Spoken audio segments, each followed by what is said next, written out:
Hello and welcome back to another episode. I'm really excited for today's episode. First off, actually, happy Halloween. That is where today's episode is originating from. Spooky things in the online space. It's because it's Halloween, so I wanted to match the vibe of Halloween with the vibe of this episode today. Before I jump in, though, you're probably asking yourself, and you're actually probably not asking yourself. But I was asking myself this before I started this episode. I was like, where did Halloween even originate from? Like, why do we celebrate it? Where did it come from? According to history.com, again, you're probably not asking yourself this question. I was asking it though, so that's why I'm sharing it. According to history.com, the tradition originated with the ancient Celtic festival of Samhain, when people would light bonfires and wear costumes to ward off ghosts. In the 8th century, Pope Gregory III designated November 1st as a time to honor All Saints. Soon, All Saints' Day incorporated some of the traditions of Samhain. The evening before was known as All Hallows' Eve, and later Halloween. So over time, Halloween evolved into a day of activities like trick or treating, carving jack o' lanterns, festival gatherings, eating treats, so on and so forth. So that is your history lesson for today. And the second thing that I was wondering, also around the topic of Halloween, also something you were probably not wondering, but I'm going to tell you anyways, is in the United States, where does Halloween rank in terms of popularity amongst other holidays? Before I tell you where it ranks, and I have this pulled up right in front of my face right now, this is from Statista, which is a super credible site. I actually don't know if it is or not. I'm assuming that I don't know. It's probably fine. It's a .com, so who really knows, honestly? Who really knows with anything on the internet these days? So, anyways, take this with a grain of salt. Maybe it's not that accurate, but according to this, based off of a 2023 study, Thanksgiving ranks number 1 as the most popular national holiday in the United States, which is wild to me. Then it goes Memorial Day, Veterans Day, Christmas, and Mother's Day, with Memorial Day, Veterans Day, and Christmas all ranking actually technically all tied for second. We're talking like percentages here, and I actually don't even know what these percentages even really mean, but it says Thanksgiving's 82%, and then those 3 that I just listed are at 77%, and then Mother's Day is 76%. Anyways, those are your top 5, but where does Halloween rank? It actually ranks 11th, which is really surprising to me. I thought that Halloween for sure would rank top 5, and I knew that Thanksgiving would probably rank top 2, but I didn't think that it would rank above Christmas, and I also didn't think that Memorial Day and Veterans Day would rank above Christmas too, so that was mind-blowing. Again, in case you're wondering, which I know you're not, but now you have all these history lessons and you can go out and tell all of your friends and tell them all the background of Halloween and what it ranks in the United States, and they're gonna be so impressed by you. So, with all that being said, let's dive into today's episode, which I again wanted to tie into Halloween. So we're talking all things spooky in the online industry. Disclaimer here, these are my opinions. I'm not calling anyone out, but I do disagree with these things, and I'll show you why, and you're probably gonna disagree with a lot of them too, but I would be curious to know. Let me know, direct message me after you listen to this episode. What are some spooky things that you see in the online industry, some things that you disagree with? I would love to know. Shoot me a direct message. But to kick things off, spooky number 1. People saying that they are multi six-figure business owners when they haven't made that amount in a 1-year span. So they're saying that as a career total versus in a 1-year span. Now, I just have to say, that's amazing. If you've made multi six figures since the beginning of your business, huge celebration. I am celebrating you so much. That is so amazing. And I'm not trying to downplay that in any way, shape, or form. That being said, my personal belief is don't claim multi six figures, don't claim 7 figures, don't claim multi seven figures unless you do that in a 1-year time span. I'm talking like January 1st to December 31st. I think there's 31 days in December. So within a 1-year time span, that's what I'm going to personally claim. And that's why you don't see me saying 7-figure business owner. Technically, I've made $1 million in my business, and I've been pretty dang close to actually making $1 million within a 1-year time span. It was a year and a half, but I'm not going to claim that. You won't see me claim that. And this is just a personal belief of mine. But the reason why I say this though is because people in their bios on Instagram and just in general in the online space, I don't think there's a lot of transparency around this. And it does make a big difference. Like, making multi six figures in 1 year versus making multi six figures over a 5-year time span, that's a big difference. And I'm not, again, trying to downplay that amount of money. It's still successful, and 100% it is. But there's a big difference there. And so I just think that there needs to be more transparency. So anytime that I talk about making multi six figures, it's within a 1-year time span. So in my business, I made multi six figures from January to December 31st. When you see me say 7-figure business owner, it's because I've made that amount of money from January to December. So again, that's just a personal thing, but I also do think that transparency wise, just in the online industry in general, I do think that we could be a little bit more transparent as business owners around what that actually means. And maybe I would say that probably most people are talking about it from like a January to a December timeframe. But I have actually 100% talked with people who they would share their numbers with me and they don't make that amount of money within a 1-year time span, but they still have in their bio that they're like a 7-figure business owner. Again, still a major accomplishment. Please don't get me wrong. I'm not trying to downplay that, but it's a different story within a 5-year time span or a 3-year time span than a 1-year time span. Spooky number 2. People saying that you have to invest in coaching to be successful. Anytime someone says that you have to do XYZ to be successful, red flag, spooky. I'm just like, anytime someone forces me, no, okay, then no one's forcing me to do anything. But anytime someone says I have to do something, I'm like, immediately, I'm gonna do the opposite of that and prove you wrong. Okay, not really, but that's just, like, such my personality. I'm like, "You're trying to box me in, and so therefore, I'm gonna do something totally different." But I truly do the reason why I brought this up here is because I see a lot of people who do have coaching, and not just coaching. I will say that this applies for really any other offer out there. If you have a course, like, I see this marketed so often where it's if you and it's not said in this exact way, where it's you have to invest in one-on-one coaching to be successful. Like, it's not positioned in that exact way. Like, those are not the exact words that they use, but the way that it's marketed, basically, it ends up being that.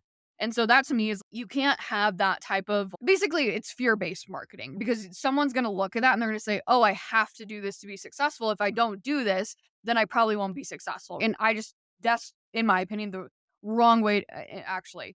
I'm just going to say in general, that's the wrong way to go about things. That's not just my opinion. That's just don't do it. Just don't do it, okay? Spooky number 3, people not paying their bills even though they committed to the investment. This is spooky because just don't sign up for it if you can't pay for it. Now, I understand that life happens, that things come up.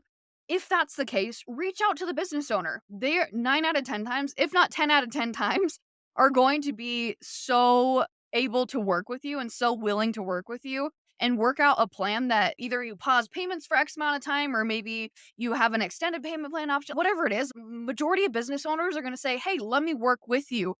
But don't just leave us hanging because we don't know. Like, when we see a failed payment email come through, we're like, "Oh, crap. This sucks. I'm losing out on money." Like, we don't know what's happening behind the scenes. And if it's just like you need to update your credit card or your debit card information, do it. But also, if it is something that happened in life, let us know. Okay? Okay. Number 4. Spooky number 4. And this spooky, I will say, this spooky is what started the spooky of all spookies. This is what started the spooky episode and gave me the idea to dive into all the things that I think are spooky in the online industry. This is actually probably the spookiest thing, in my opinion, that happens. And this legit happens in the online industry, and it scares me. People who use value based pricing. Now, again, this is legit. I'm not making this up. There are people who literally do this, okay? What is value-based pricing? Because probably a lot of you haven't heard of this. Value-based pricing, let me give you an example actually, because this is going to be way easier to understand when I give you an example. Okay, let's just say that or we applied for a program. So we filled out an application, right? We applied for this program and they obviously take it on an application basis. And inside this application, we have to fill out one of the questions that says, what is your income level? And let's just say that I filled it out and I'm like, my income level is $10,000 a month. And you filled it out and you said, my income level is $100,000 a month. To now, with the business owner who uses value-based pricing, so the person who's going to decide whether or not we're going to get into this program and also let us into this program, like the mentor, the host of this program, right? The business owner. They are going to look at this form and they're going to say, I make $10,000, so I can join this program for $12,000 pay in full. But you make $100,000, so you need to, like, your pricing to join this program is $25,000 pay in full. Now, all this is happening behind the scenes. You and I, we don't know that we paid different prices, right? Unless we were to talk about it and maybe it got brought up in some conversation randomly down the road, we wouldn't know because it's all happening behind the scenes. But again, it's we're inquiring for the same exact thing, but because you make more money than me, the cost of the offer is now higher for you. Isn't that freaking wild? Freaking so wild that happens. So spooky, so spooky. Value-based pricing, okay? Number 5, spooky. People who share that they've unlocked a new level as a way to sell their offer. They literally, this is what they say. I've unlocked a new level. And then they'll say something along the lines of, I'm raising my prices soon, so make sure you get inside. Or something's coming soon, so make sure to do XYZ. So they're utilizing, I've unlocked a new level as a way to create urgency for you to get inside something, but there's no transparency around what the heck does I've unlocked a new level even mean. The people that I've seen do this, no one talks about it. They're not like, I've unlocked a new level and this is what it means. It's just, I've unlocked a new level. It's okay. Cool. What are we talking about here? So I just think, again, transparency, don't utilize this urgency technique without transparency behind it. Number 6, people who use clickbait hooks that are misleading just to grow on social media. Pretty self-explanatory here. I just think it's spooky. Like, just don't do it. Number 7, people who talk about passive income like it's a create it once and then leave it and never touch it again type of offer. And I would also tie in here too. Anytime someone markets something or says it in this way where they're like, you have to do very little work to get X amount of return, the return's going to be a lot greater, or even you can set it and forget it, red flag, in my opinion. Just because that's just not how things work. Unless we're talking about like maybe the stock market, that's like pretty much the only thing that I can think of where you might actually be able to get like total passive income once it's set up. But outside of that, like anything else, like real estate, courses, like any funnels, nothing is ever set it and then forget it. And there's no work after that, which leads me really well into number 8, which is MRR, master resell rights. Go listen to the episode on master resell rights. It's like a few episodes back if you want to dive deeper into that. I'm just going to leave that as it is. But again, ties so well into people claiming that it's going to be easy and that you're going to make a lot of money. Spooky. Number 9, people who don't use contracts in terms of use when selling their offers. Yes, I said I wasn't going to call anyone out, but if you're listening to this and you're a business owner and you're not utilizing those things, I'm calling you out. Just because it is so important as a business owner to have those things set in place. It protects you. It is just do it. Put that at the top of your to-do list this week. Set up contracts and terms of use for your offers if you don't already have those things. And also, if you haven't filed for an official business like an LLC or S corp or anything like that, do that as well. Those things are so important. Number 10, and finally, in terms of our spookies here, people who dispute payments instead of just talking to the business owner. The thing I'll say here is how many issues in our world and in business would be cleared up if we just had a conversation with one another. So many. So many, in my opinion. And that's what I have to say about disputed payments. I mean, I could have an entire, probably 4-hour episode just talking about disputed payments. From the consumer perspective, I understand a lot of times where these are coming from.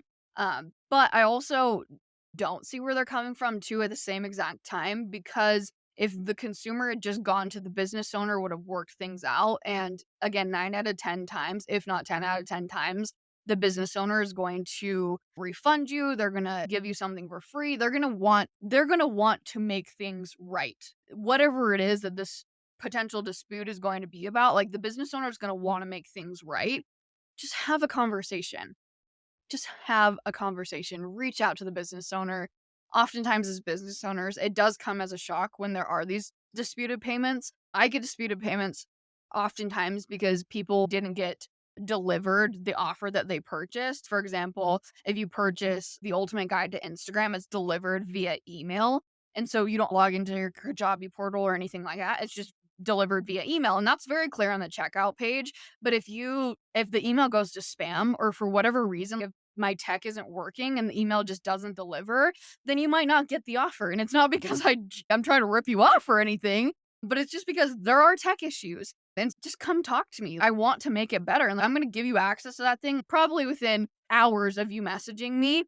And then we don't have to go through this entire disputed payment thing, right? Again, it's like how many issues in our world could be solved by just having conversations?